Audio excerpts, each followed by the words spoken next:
How much? How much you gotta spend? Frank, this is more than a month's salary. Out here, it is all about our hustle. You really have to take us to the station. We're everywhere. We have been everywhere for a really long time. Yes, work! Yes, work! Yes, work! Yes, work! No bad horse! No bad horse! Just that boss! Welcome back to the oldest profession and irreverent history of audacious whores. It's 2019. We took a little break over the holidays and such, and like the rest of the country, we are beginning our new year with an obsession on serial killers. Netflix released a special on Ted Bundy, who I think is he's like the patron saint of misogynists, and so we see you, dudes. And we raise you Aileen Wuornos, who is a misandric martyr and a patron saint of old pros. Now, for those of you that don't know, Aileen Wuornos is one of the only, I think, known female serial killer, because women are better at getting away with murder, you dumb fucks. She's the only known female serial killer, and she was an old pro. She was a street-based survival sex worker, really her entire life, starting tragically at the age of 11. We'll get into it. And she ended up killing her clients. She killed 7 men over the course of a couple of years. And I just, we're gonna start with the murders just because because we're having fun. The first guy she killed was an electric store owner and a convicted rapist. The second guy she killed was a construction worker, and she shot him 6 times. Third dude was a part-time rodeo worker, which sounds even sadder and weirder than being a road comic. She shot him 9 times. Fourth guy, retired merchant seaman and missionary, whose body was never found, so we don't know how many times he was shot. And nobody was ever able to get a straight answer out of Aileen Wuornos when she was questioned on this stuff, so we don't know. Number 5, sausage salesman, which feels like, feels like a symbol. He was only shot twice, so, her aim was getting a little rough. Number 6, Air Force Major, child abuse investigator, and chief of police. You know how we feel about cops. He was shot 6 times. Number 7, he was a trucker, a security guard, and a part-time cop who was shot 7 times, and that was the last man she killed. Now, let's go all the way back and start with Aileen Wuornos' origin story. She was born in 1956 in Troy, Michigan, the second child of 2 very young and very dysfunctional people. Her mother was 14 and her father was 16 when they were married. They got divorced after less than 2 years. Her father, Aileen Wuornos, never met her father because he was institutionalized for schizophrenia and then later imprisoned for child sexual abuse. He was a pedophile. But she is not saved just because she doesn't interact with this particular monster. She is surrounded by monsters. Her mother abandons her at the age of 4 and drops her off with her maternal grandparents, who, by all accounts, sexually, physically, emotionally, and verbally abuse this child. There are accounts of Aileen when she was a young girl, age 11, trading sex for cigarettes, drugs, and even food at the age of 11 with her fellow schoolmates. So she becomes this disposable girl in the neighborhood. Now, for some historical context, the homes for unwed mothers was this phenomenon of the 1940s, 50s, 60s, and into the 70s, where unmarried, statistically mostly white, either like middle class or aspirationally middle class people would send their daughters after they had committed the shameful sin of becoming pregnant before marriage.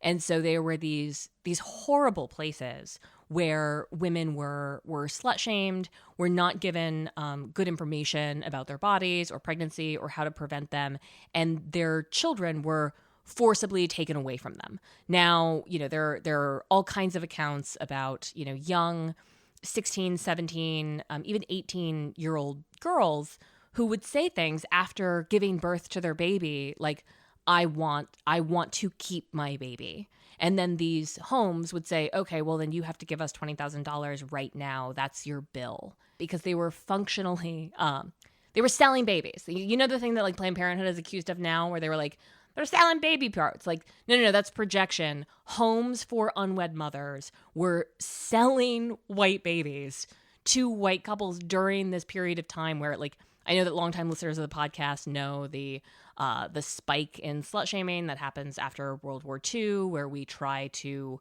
reinvigorate and like solidify the gender differences and create this, middle class myth of wholesomeness and purity that goes with the 1950s America. And homes for unwed mothers were a direct result of the changing sexual behaviors at the time, right?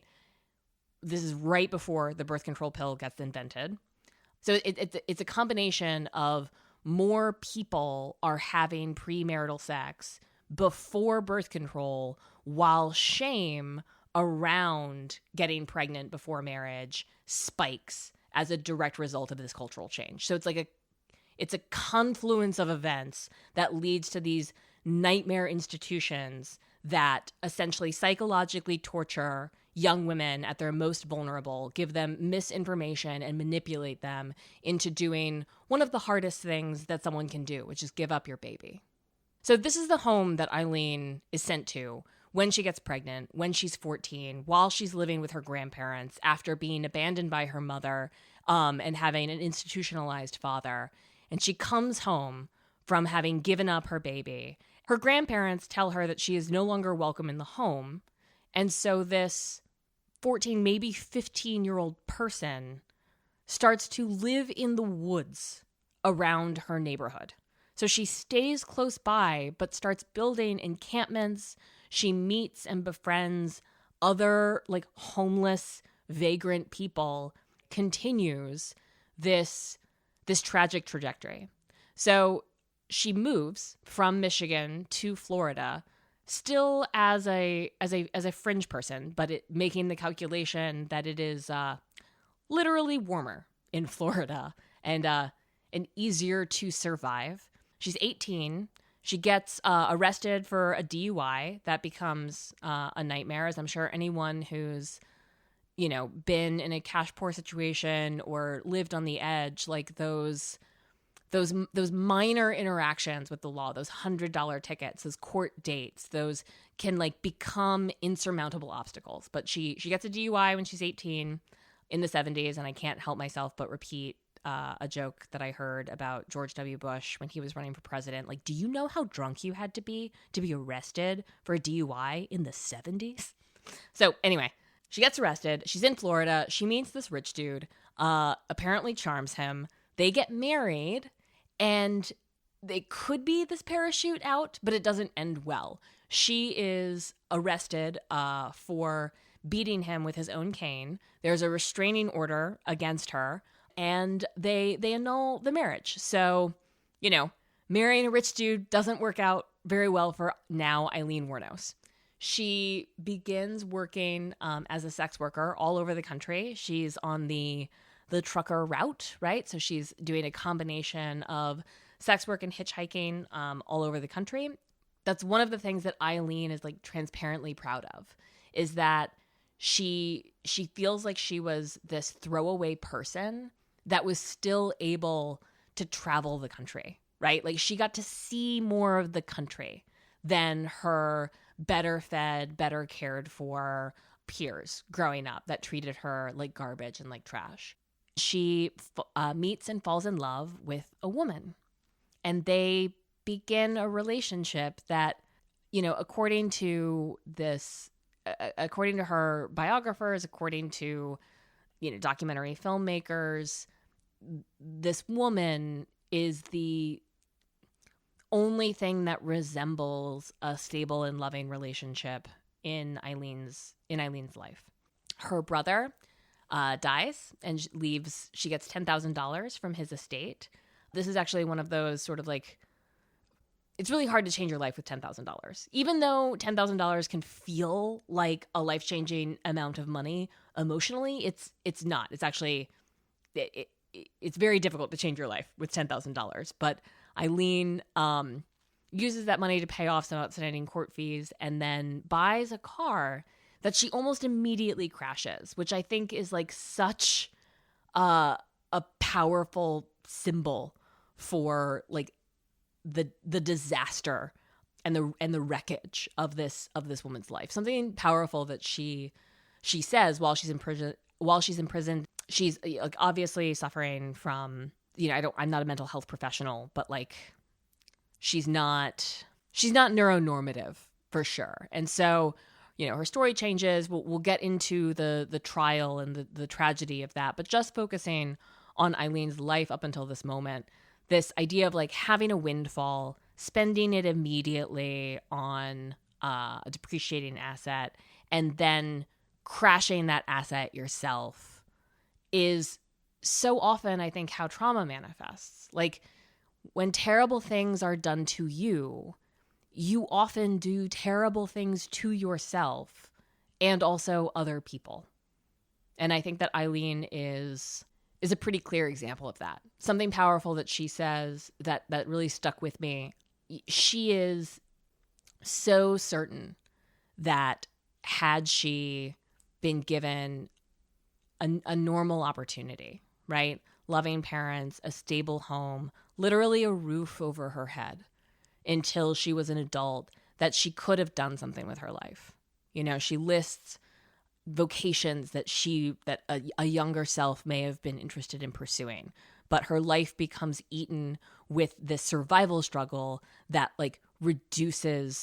takes options away from her. And I think that this is a really powerful juxtaposition to the Ted Bundy story, who is like basically a spoiled brat. Like he's not even an incel. Like he has a long-term girlfriend the whole time he's murdering all of these people. He's an arrogant, mediocre, poser lawyer who he's just such a representative of like toxic masculinity and white privilege and like the arrogance of like this male mediocrity juxtaposed to Aileen Wuornos, who is a survivor who is potentially killing people that are trying to kill her. This is possibly a survived and punished situation, but let's go ahead and get into the trial because I think that's where the most focus is on this woman's life. So Aileen Wuornos is arrested. Her long-term girlfriend at the time basically makes a deal with the cops that she will get Aileen to confess, which she does in a series of phone calls where she assures Aileen that everything is fine and no one is after her, and they talk about these murders. And by the way, her girlfriend cut a deal with the police. Not only did she make a deal with the cops that she would get a confession out of Aileen in exchange for immunity. So to this day, we have no idea what this woman's involvement in any of these murders were. But she also, with the police officers that arrested Aileen, began immediately shopping the rights for the Hollywood story of the first female serial killer to Hollywood executives, like before the trial even began. And so this gets me into what a charade of justice the trial of Aileen Wuornos is, and what a shit show it becomes. Because she's in jail, she's getting a lot of news coverage, there's a lot of attention on her, and there's this evangelical Christian woman who raises horses and wolves in Florida, who hears of this story, becomes enamored with Aileen, begins writing her letters, convinces Aileen that she loves her, that she cares for her, and legally adopts her, making her the sole arbiter of the will, giving her incredible access to the profit potential of Aileen Wuornos' story, which she recognizes, right? So this woman pairs up with a lawyer she found from television in Central Florida, which I think is all you need to know about this. Just another mediocre dude, really, who is way over his head. They team up to negotiate a contract with a documentary filmmaker and also convince Aileen to plead guilty to all 7 counts of murder without putting up a defense of herself. Her first trial, she makes a very compelling case about how these murders were in self-defense. And of course, we know that survival sex workers experience a lot of violence. The first man she murdered was a convicted rapist.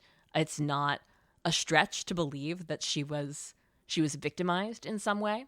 But instead of appealing that, her now adoptive mother and this quack lawyer convince her to simply plead guilty, to make this all go away, to rush herself to the executioner's chair, where her adoptive mother assures her she will be met by a forgiving God and a forgiving Jesus, and that dying is the best thing for everyone involved.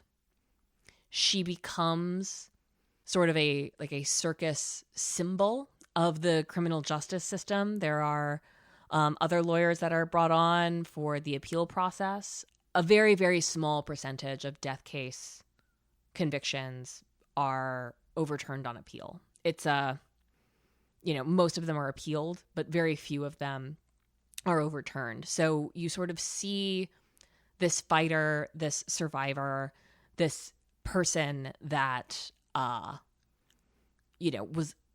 was born and stayed on the edge of society her whole life, is now institutionalized, and there's just this charade of a criminal justice system going through the motions of giving this woman a fair shot. All of her mental problems are exasperated by institutionalization. She becomes paranoid. But as somebody said, just because you're paranoid doesn't mean they're not after you. So, she believes that the guards are out against her. She believes that she's being recorded. She believes that there's a conspiracy of all of the police officers that she believes that they knew about the murders and that they let her get away with them because they wanted a better story. And it's like parts of these are true and parts of them aren't. But eventually, as a part of his electoral bid to further his political career, Jeb Bush makes a big media show of executing the first female serial killer in the country. After exhausting her appeals, after alienating friends and foes, Aileen Wuornos is executed by Jeb Bush as a part of his electoral bid. They're a piece of political theater, a circus, sideshow, freak show to a larger campaign about how Florida murders its murderers. As part of a tough on crime campaign, Jeb Bush is so against crime, he's willing to murder a woman.